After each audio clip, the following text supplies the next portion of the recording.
Crazy shit. Crazy shit. Okay, well, here's an example of some crazy shit. I had to go to Shangri-La. Not the Shangri-La of the idyllic nature from legend, but the Shangri-La Hotel.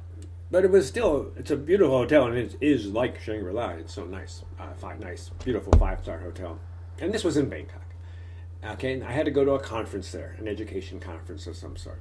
I was living near the edge of the city, and I had to get to the inside of the city, downtown. To get there is not easy. If you're aware of Bangkok, you know traffic is really bad. If you were to just take a bus or a taxi, it might take you 2 hours. If you took a taxi, it would cost you a fortune. But if you know how to mix and match your modes of transportation, you can pretty much get anywhere quickly. Let me explain. So first of all, I left my home and I had to get on a motorcycle taxi. Normally at every street corner, there's a few motorcycle taxis waiting to give someone a ride somewhere. In this picture, I'm overdoing it a bit. There aren't that many motorcycle taxis at my street corner. There might have been just 2 or 3, but you get the idea. So I hopped on a motorcycle taxi and I started heading towards the main street. Here you can just see us going down the road here. The nice thing about motorcycle taxis is when the traffic stops, you can keep moving in and out and in and out. So if there's a red light, you don't have to wait behind all the cars. You can just go right to the front. And so when the light turns green, you can just go right away, like zoom. Anyway, I took the motorcycle taxi to the main road, and from there I got on another bus. I got on a bus, and it only went a few bus stops down the road. Please note in Bangkok on the buses, you get on first and you pay later. You find a seat or a place to stand, and then a bus conductor comes by and takes your money and gives you a ticket.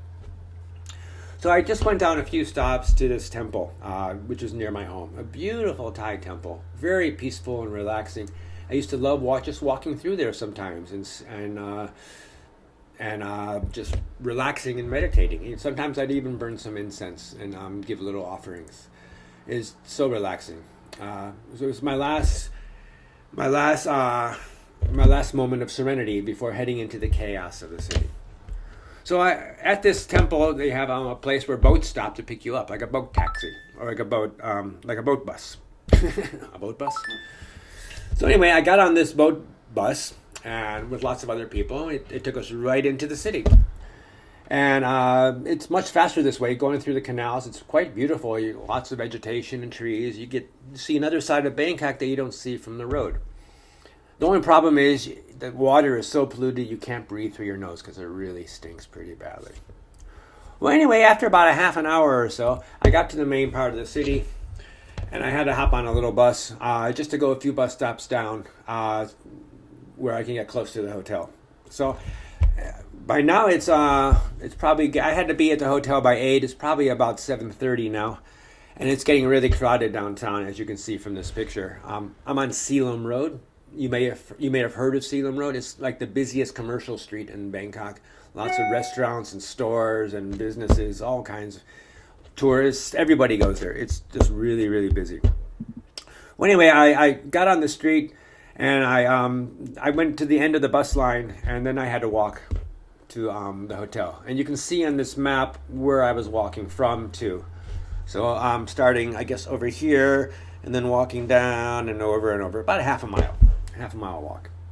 And I wanted to get to the hotel quickly and early so I wouldn't miss the breakfast buffet, because 5-star hotels give really good breakfast buffets, and I wanted to really enjoy it before the conference began.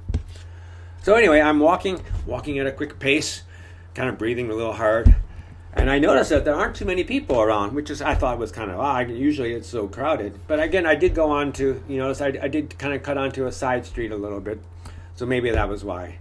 And I'm walking and I'm breathing, and then suddenly a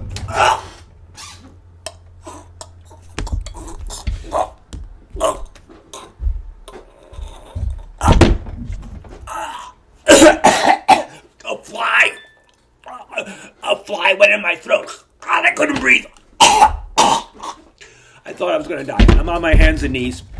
And finally, some slime and mucus comes out with the fly, and the fly is wiggling around on the ground, still alive. And I thought I was going to die. I got my strength back. I stood up, and I walked to the hotel, and I found Shangri-La.